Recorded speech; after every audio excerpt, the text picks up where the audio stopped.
Singaporeans.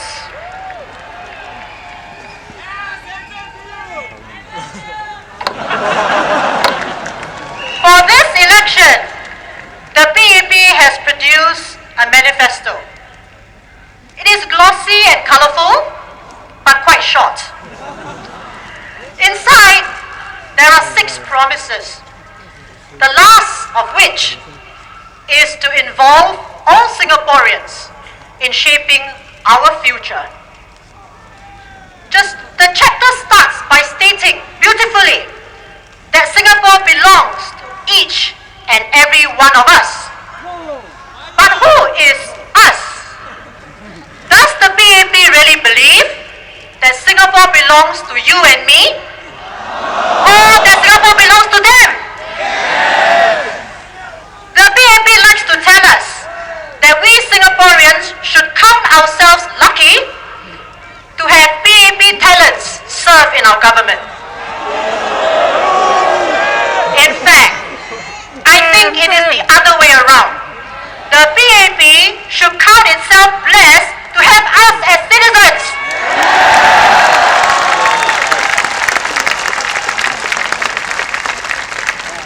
We Singaporeans are generally law-abiding, responsible people. We expect no free lunch. We work hard and try to adapt ourselves to all sorts of changes that are foisted on us at lightning pace. The least we can expect of the government is to treat citizens fairly. But does the PAP government do that? When it comes to upgrading of HDB estates and flats, the PAP government makes opposition constituencies go to the back of the upgrading queue. Opposition constituencies have to wait longer, even if the flats are just as old. In other words, the PAP government controls the money that all of us taxpayers contribute to the government in order to favour their supporters. At a recent forum, Prime Minister Lee confirmed that the PAP would continue to discriminate against constituencies which did not vote for the PAP. A student living here in Hougang asked him, "Can I pay less tax and maybe take 1 or 2 years from my NS?" PM Lee's answer was that there was one thing that the student could do: vote for the PAP. Is that how the PAP shows that Singapore belongs to each and every one of us? Is this an acceptable answer from our Prime Minister?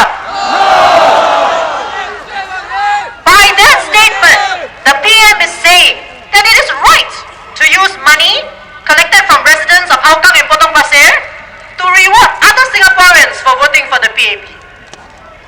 Does Singapore belong to the PAP?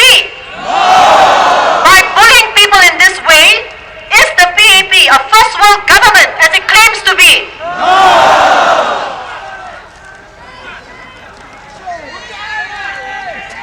Yesterday, after nomination was over, PM Lee gave a media conference. He touched on a few subjects, including the kind of parliament he wants. According to the reports, he spoke about the driving analogy and the role of opposition in parliament. In this analogy, the government takes the role of a driver.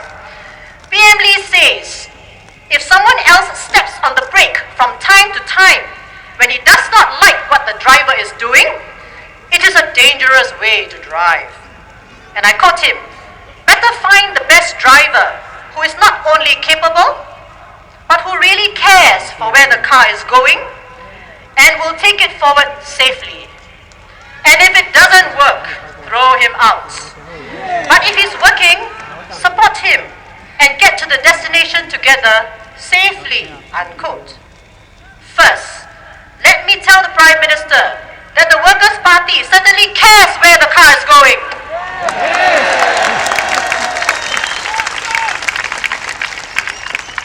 Secondly, PM says that the PAP government does not want anybody else to put the brakes on its agenda. But what if there are dangers on the road which the driver has missed? Is it right to let the driver fumble when our lives are in his hands? What price will Singaporeans pay for that? What the PAP government is telling you is that they want to dominate Parliament in such a way that nobody can stop them from doing anything. The driver must not be disturbed. But, wait a minute. Let's go back to the PAP manifesto. The last chapter says that the PAP wants to improve our democracy. They say that the new election rules give alternative voices a larger representation in Parliament. You may remember that they have amended the Constitution to guarantee you 9 non-constituency MPs even if no opposition MP gets elected. So what kind of Parliament does the PAP really want? The PAP wants to dominate Parliament and have opposition only as NCMPs who have limited powers to vote against government agenda. Is this an improvement to our democracy? No! Do you want Parliament to just be an extension of PAP Inc? No! Is that how Parliament is supposed to keep the government alert and sensitive to you?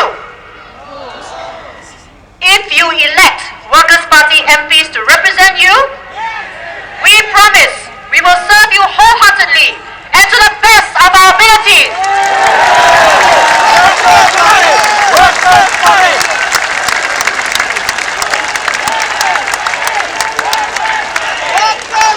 Our candidates are committed to a better Singapore. Your decision is critical to the future of Singapore. Do not leave things